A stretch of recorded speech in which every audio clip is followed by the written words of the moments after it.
الحمدللہ رب العالمین والصلاة والسلام علی حبیبہ محمد وآلہ وصحبہ اجمعین اما بعد فاعوذ باللہ من الشیطان الرجیم بسم اللہ الرحمن الرحیم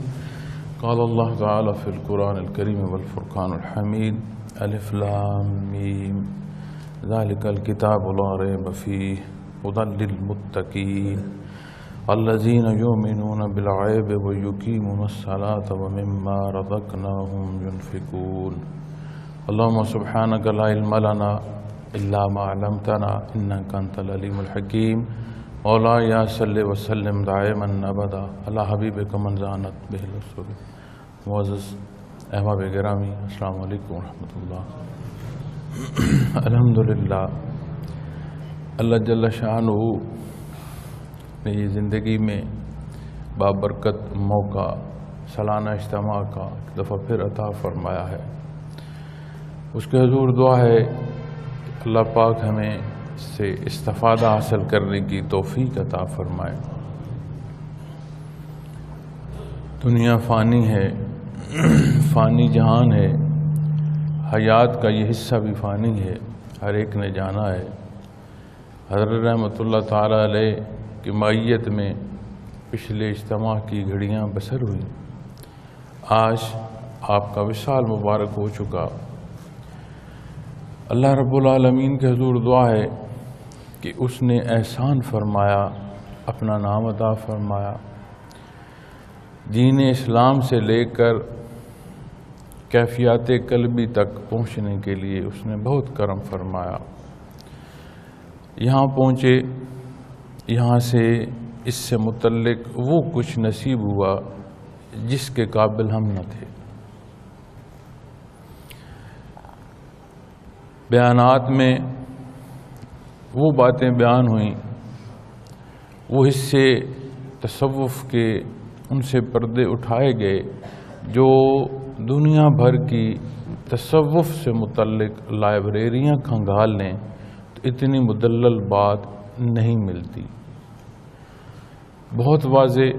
بہت مدلل اور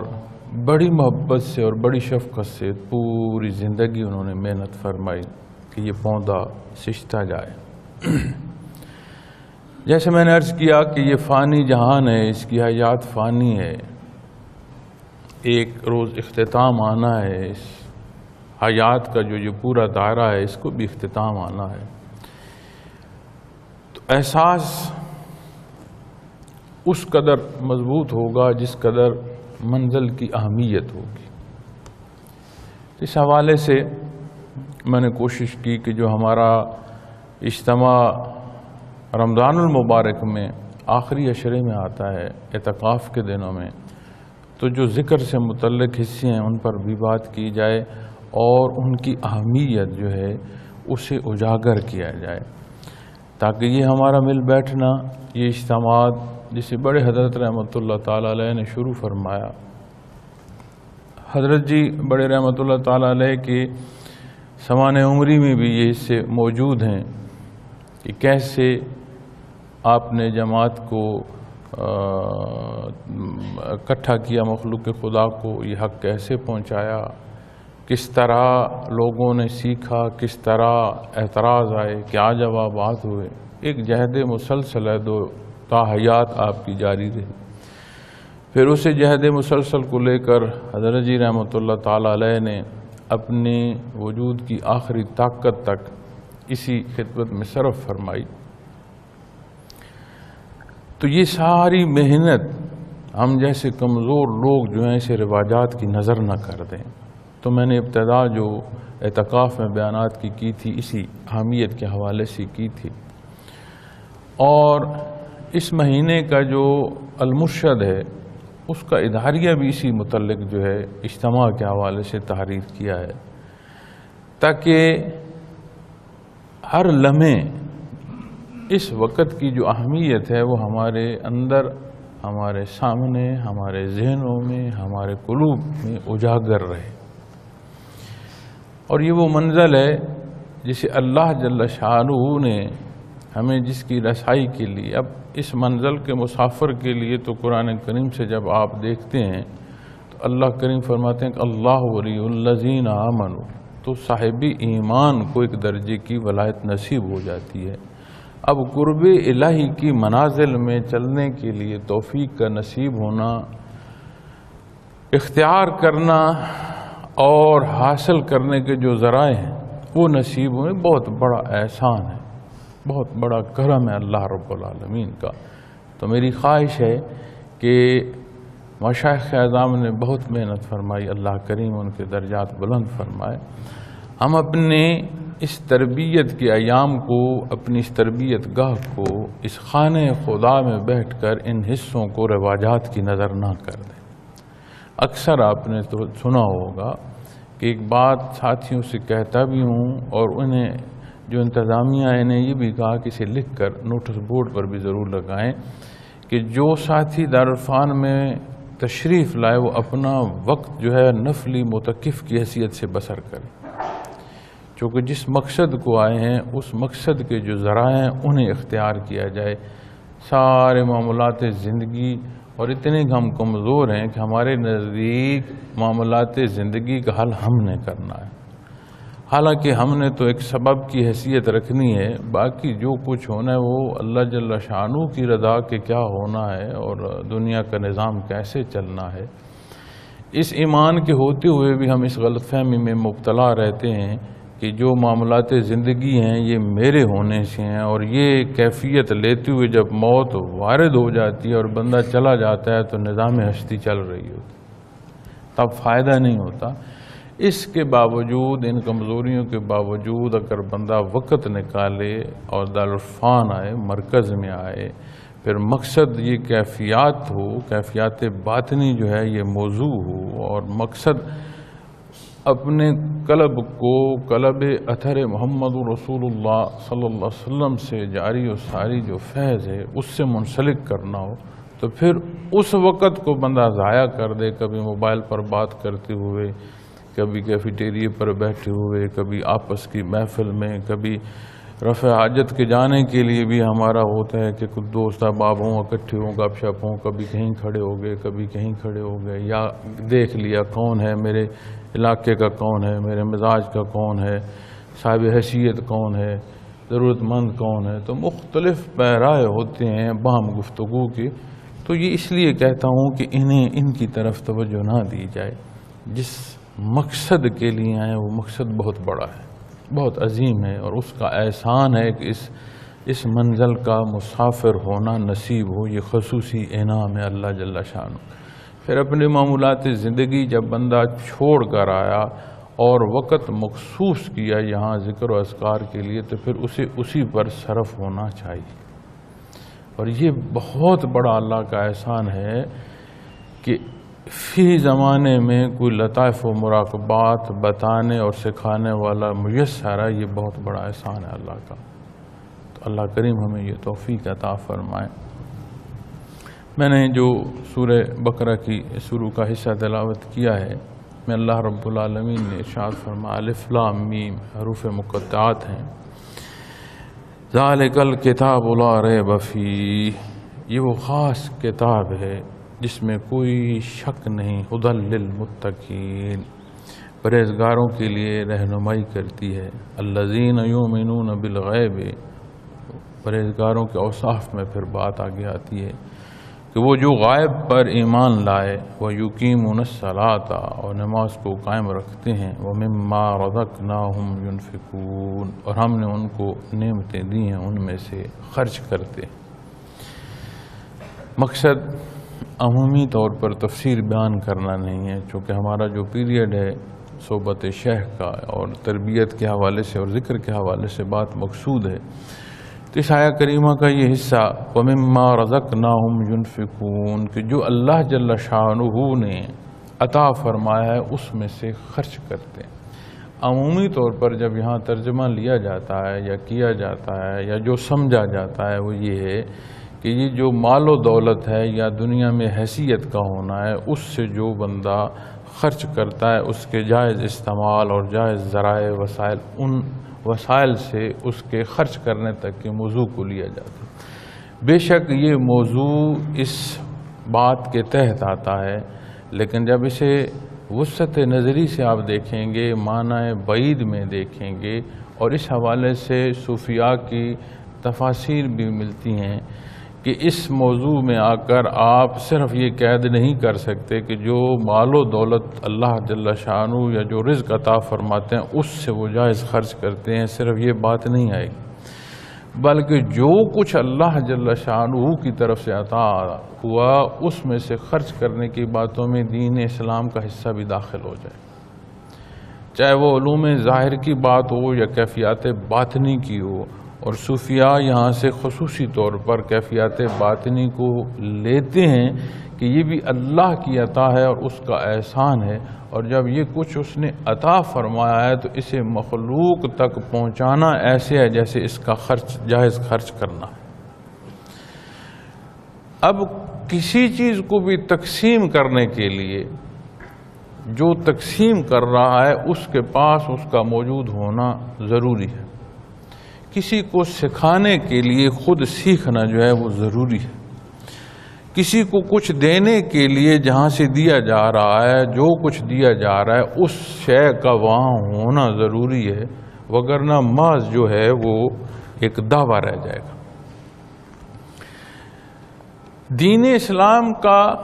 سمجھنا اور سیکھنا یہ ہر ایک کے ذمے ہے، اور جب وہ سمجھتا ہے، سیکھتا ہے، عمل پر پہنچتا ہے تو پھر اس کے لیے ضروری ہے کہ یہ مخلوق خدا تک پہنچانے کا سبب کرے۔ قرآن و حدیث کی روشنی میں دیکھیں تو یہ بات اسی تواتر سے ملتی ہے کہ جو کچھ عطا فرمایا گیا اسے مانا جائے، آمنو کے تحت آیا جائے، پھر جب آمنو تک منزل نصیب ہو جائے تو پھر عمل الصالحات اس پر عمل پیرا، وہ عمل جو صالح ہیں انہیں اختیار کیا جائے۔ اب اس اختیار کے تحت جب بات آتی ہے تو نبی کریم صلی اللہ علیہ وسلم کا ارشاد ہے کہ بلغوا انی ولو آیا، او کما قال محمد رسول اللہ صلی اللہ علیہ وسلم، کہ تم تک اگر کوئی ایک بات بھی میری پہنچے تو اسے آگے مخلوق تک پہنچاؤ۔ اب جیسے میں نے عرض کیا کہ جتنی منزل عظیم ہوگی اتنی اس راستے کی احتیاط بھی ہوگی اور وہ اتنا راستہ پیارا بھی ہوگا، اتنا اس راستے پر اٹھنے والے قدم بندہ احتیاط سے اٹھائے گا کہ ہر اٹھنے والا قدم مجھے منزل کے قریب کرے، میرے گرنے کا سبب نہ بنے۔ بندہ احتیاط سے ایک قدم اٹھاتا ہوا جائے گا چونکہ اس سے وہ منزل جو ہے وہ عزیز ہے۔ اسی طرح جب بات آئے گی دین کے پہنچانے کی تو اس کے لیے ضروری ہے حاصل کرنا، اور اس حصول کے لیے ذرائع موجود ہیں، استطاعت انسان کے اندر موجود ہے اور ذرائع اللہ رب العالمین نے عطا فرما دی ہیں۔ اور جب ہم اس بات پر پہنچتے ہیں نا جی کہ میرے مسائل ہیں، میں تکالیف یا بیماریوں میں گھرا ہوا ہوں، میرے لیے یہ ممکن نہیں ہے کہ میں اتنی محنت کر سکوں،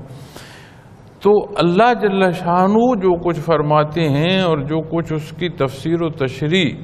نبی کریم صلی اللہ علیہ وسلم فرماتے ہیں، وہ فرماتے ہیں کسی پر اتنا بار نہیں ڈالا جاتا کہ جو اس سے زائد ہو، اس کی قوت سے زائد۔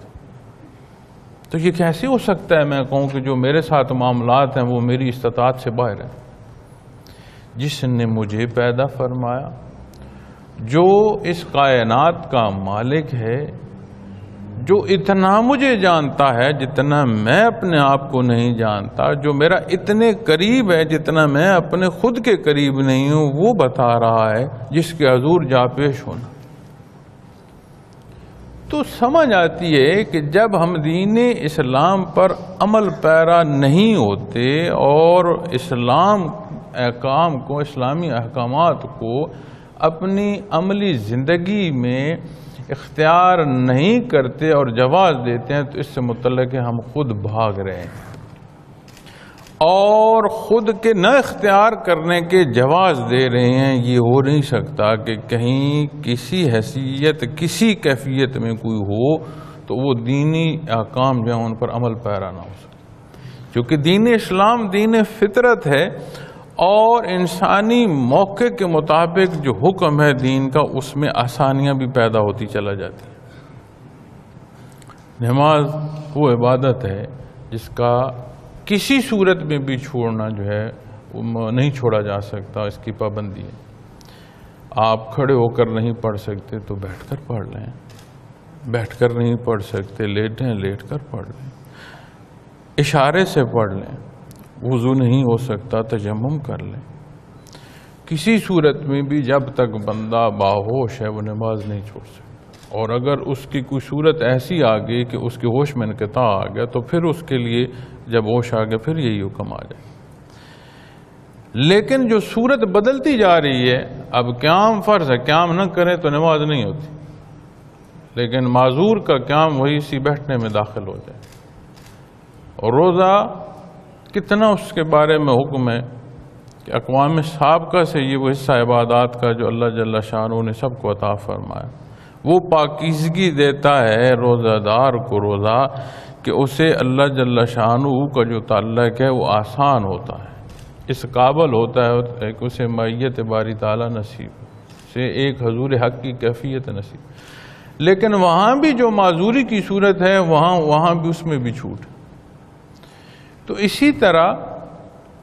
ہمارے معاشرے میں اگر کوئی کمزور پہلو میں زندگی بسر کر رہا ہے، یا اس کے حالات کمزور ہیں، یا فطرتاً وہ کمزور ہے اور معاشرے میں خرابی جو ہے وہ زائد ہے، بجائے اس کے کہ اس نے معاشرے میں کلام کرنا ہے تو وہ پھر ہم کلام معاشرے کی روش کا ہو، خاموش ہو جائے نا۔ نہیں دین پر عمل پیرا ہوا جا سکتا تو وہاں چلا جائے نا جی جہاں دین پر عمل پیرا ہونا آسان ہے۔ جہاں پر دین پر عمل پیرا آسان ہو وہاں سے اٹھ کر وہاں چلے جاتے ہیں ہم جہاں پر دین پر عمل پیرا ہونا مشکل ہو، لیکن جواز نہیں چھوڑتے، کس وجہ سے میں دین پر عمل نہیں کر۔ تو جب اس منزل کو، یہ جو کیفیات باطنی کی منزل ہے اور قرب الہی کی راہ ہے، اس پر محنت کریں گے تو یہ وہ سارے حقائق ہیں جنہیں ہم جانتے تو ہیں، سمجھتے یا سمجھ کا وہ ادراک کا وہ مقام نہیں ہے کہ یہ معمولات زندگی میں اس کا اطلاق ہو، تو یہ بڑے چیزیں واضح کرتا چلا جاتا۔ تو جب اللہ نے پسند فرمایا جو پرہیزگار ہے اس کی پرہیزگاری میں بھی کہ جو کچھ عطا ہو رہا ہے اسے تقسیم کرو، اور اس کی تقسیم میں یہ حصہ بھی شامل ہے جو دین اسلام کو حاصل کرنا، یہ بھی اللہ کی عطا ہے، اللہ کا کرم اور اس کی بہت بڑی یہ جو رحمت ہے کہ دین اسلام کا نصیب۔ اب جب یہ ہمیں یہ موقع بھی نصیب ہو اور اپنے اوقات سے وقت لے کر بھی آئیں اور پھر اسے رواجات کی نظر کر دیں تو پھر ہم نے کیا حاصل کیا؟ نہ لمبا کچھ سوچنے کی ضرورت ہے، نہ لمبی کسی بحث کی ضرورت ہے۔ اس سے متعلق جو سوالات ہیں یا جو کمزوریاں ہیں، جو جاننے کی کیفیت ہے یا جو کچھ احساس تک پہنچنے کے حالات ہیں، سب کا ایک ہی جواب ہے کہ پورے شوق، پوری محبت اور پورے سلیقے سے جو ہے اللہ کا نام اختیار کیا جائے، ذکر اللہ۔ سارے سوالات کا بھی حل ہے، ساری مسافر کی منزل سے جو شناسائی اور اس شناسائی کی جو اہمیت، جو کیفیت ہے، ہر حصے تک پہنچا دیتا۔ لیکن اگر ذکر اختیار نہ کیا جائے، جب ذکر ہو رہا ہے اس وقت ہم پہنچ نہیں رہے، جب ذکر میں بیٹھ گئے تو لطائف پر توجہ نہ دی، مراقبات میں پہنچے تو پیاس لگ گئی، کبھی ٹیک لگا کر بیٹھ گئے۔ میں نے پوری کوشش کی ہے کہ جتنا آسان آپ کا 24 گھنٹے کا جو اسکیجول ہے اسے جتنا آسان کیا جا سکتا ہے اسے آسان کیا جائے۔ اور یہ گزشتہ 2 سال سے میں نے حضرت جی سے اجازت لے کر اسے آسان کیا تھا۔ آسان تو خیر نہیں کہنا چاہیے چونکہ کوئی پہلا مشکل تو نہیں تھا۔ اب گھر سے کوئی سفر کر کے یہاں آیا ہے، کسی کے 1 دن قیام ہے، کسی کا 2 دن قیام ہے، تو اس نے فرائض جو ذمے تھے وہ تو ادا کرنے ہی ہیں، وہاں ہو یا یہاں ہو اس نے تو ادا کرنے ہی ہیں، اور جو حصے ساتھ تربیت ہیں وہی پیریڈ تھے، لیکن پھر اس میں بھی کوشش کی ہے کہ مزید آسان ہو، سہولت ہو۔ تو اب جو آپ کا 24 گھنٹے کا اسکیجول ہے، اب اگر اس کو دیکھ کر بندہ اسے پورا نہیں کر سکتا تو میں سمجھتا ہوں پھر وہ گھر میں بیٹھا رہے تو شاید یہی بہتر ہے۔ تو کوشش یہ اپنی پوری کریں، اور اس کوشش کے لیے جو ابتدا ہے وہ خالص نیت ہے۔ خالص نیت نصیب ہو تو یہ عمل تک پہنچا دیتی ہے، اللہ کریم آسان فرما دیتے ہیں عمل کا کرنا۔ آپ کے کتنے پیریڈز ہیں جو ذکر کی، جتنا وقت میسر ہے کوشش کریں کوئی سانس اللہ کے نام سے ٹوٹے نہیں۔ آپ کو لوگ پکڑ کر کہیں گے ذکر ختم ہو گیا بھائی بس کرو، اتنا شوق اور اتنی محبت اور اتنی چاشنی بڑھ جائے گی ذکر میں۔ جب ہم اپنی سانسوں کا خیال نہیں کرتے نا کہ رب سانس کا اور ہے، اور کوئی یاد اللہ کے نام کی آ گئی اور کوئی یاد اللہ کے نام کی رہ گئی، تو پھر یہ جو طریقے ہیں یہ تو ذریعے ہیں، یہ طریقے ہیں، یہ مینز کے طور پر ہیں۔ ذکر تو اللہ کا نام ہے، جب وہ چھوٹ گیا تو پھر ذکر جو ہے وہ اپنا اس ذکر کی جو کیفیت ہے، جو مقام ہے، وہ تو پھر نہ رہا۔ آپ کے جو اوقات میں ذکر ہے اس کو آپ خیال کریں کہ کوئی سانس ٹوٹے نہیں اللہ کے نام سے۔ جو کچھ میں کہہ رہا ہوں شاید اسے الفاظ بھی نہیں دیے جا سکتے اور اسے تحریر بھی نہیں لیا جا سکتا، سمجھا جا سکتا ہے، اپنے اپنے حساب کر کے دیکھ لیں، سمجھ آ جائے گی آپ کو کہ میں کیا عرض کر رہا ہوں۔ اللہ کریم یہ توفیق عطا فرمائے کہ اس کا کرم، اس نے ہم کمزوروں کو یہ موقع عطا فرمایا، اسی سے طلب ہے کہ اللہ کریم ہمیں اپنا قرب عطا فرمائے۔ میں نے جیسے عرض کیا کہ میں اس میں عرض کر رہا تھا جو رمضان المبارک کے ایام تھے آخری، اس میں تو میں نے نیت سے بات شروع کی، پھر تسبیحات تک آئے،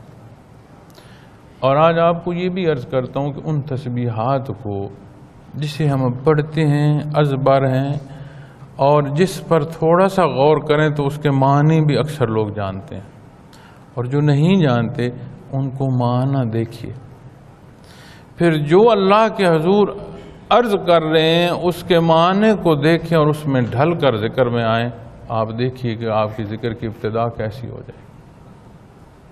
لیکن اگر رواجات کی طرح جیسے ہم نماز میں سورۃ فاتحہ پڑھتے ہیں نا، کوئی پتہ نہیں ایک رفتار سے شروع ہوئے، درمیان میں روک دو تو بھول جائیں گے کہ پتہ نہیں ہم کہاں تھے۔ الحمدللہ رب العالمین الرحمن الرحیم مالک یوم، کوئی پتہ نہیں میں لفظ کس وقت کیا ادا کر رہا ہوں، اس کا معنی کیا ہے۔ ہاں یہ پڑھنی ہے، قیام میں پڑھنی ہے تو اس کو ایک رفتار سے پڑھو، تیز یا آہستہ کی بات نہیں ہے، اس میں دھیان نہ ہونا جو ہے وہ پھر وہ کیفیت نہیں آتی، نماز میں دھیان تک نہیں رہتا کہ میں اللہ کے حضور کیا عرض کر۔ ایک لحظے کو بیٹھ کر تسبیحات جو ذکر سے پہلے ادا کی جاتی ہیں ان کے معنی دیکھنا، ان معنوں کے سامنے اپنے آپ کو رکھنا، اور پھر ابتدا کرنا لطیفہ قلب سے۔ پہلی سانس جو ہے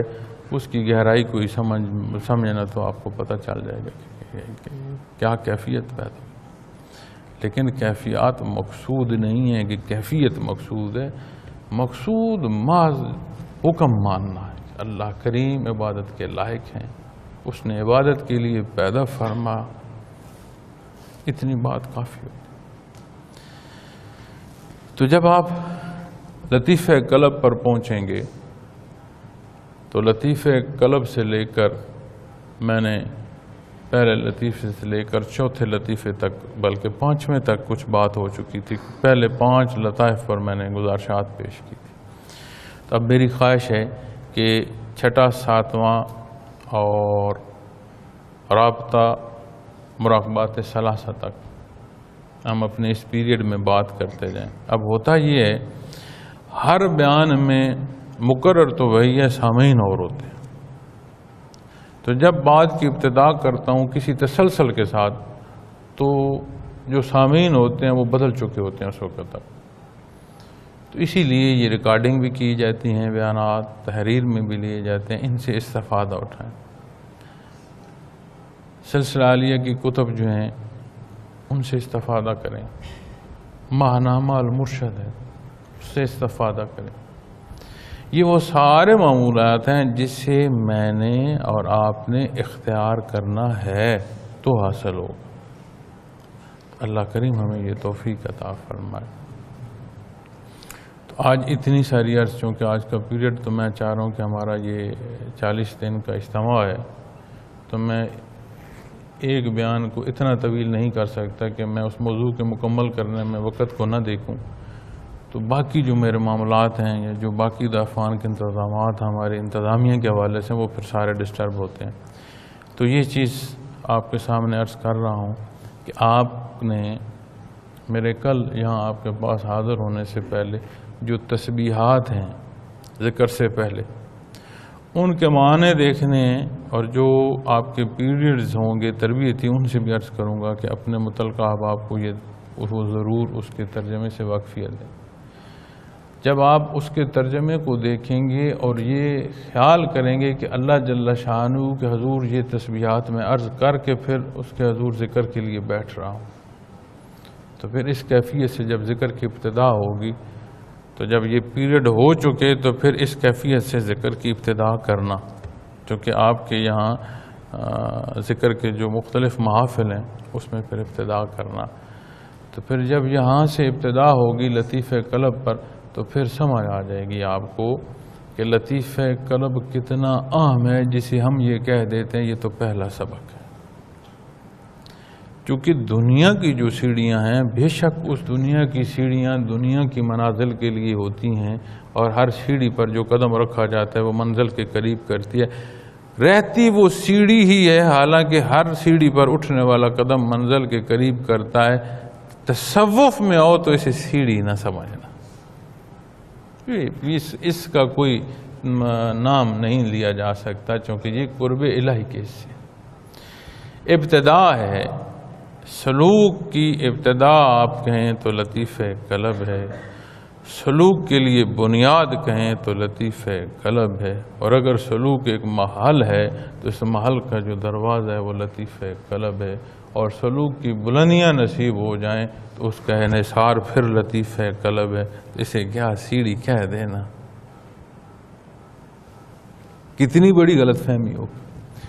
پھر لطیف قلب، اس میں اس کا ذکر جو کرنا، کیا وہی سانس ہے جس سے پہلے دن کیا تھا؟ سانس بدل گئی، موقع بدل گیا، اللہ جل شانہ کا جو اسم ذات اور اس کی تکرار کر رہے ہو یہ پھر نصیب ہوئی۔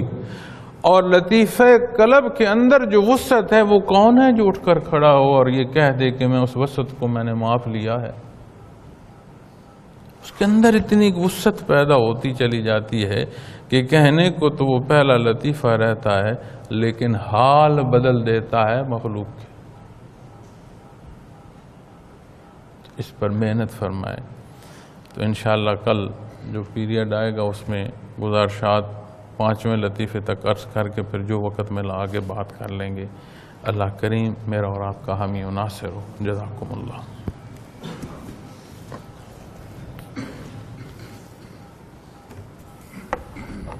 الحمدللہ رب العالمین والصلاة والسلام علی حبیبہ محمد وآلہ وصحبہ اجمعین۔ ربنا اننا آمنا واغفر لنا ذنوبنا وقنا عذاب النار ولا تؤثر وصلی اللہ تعالی علی خیر خلقہ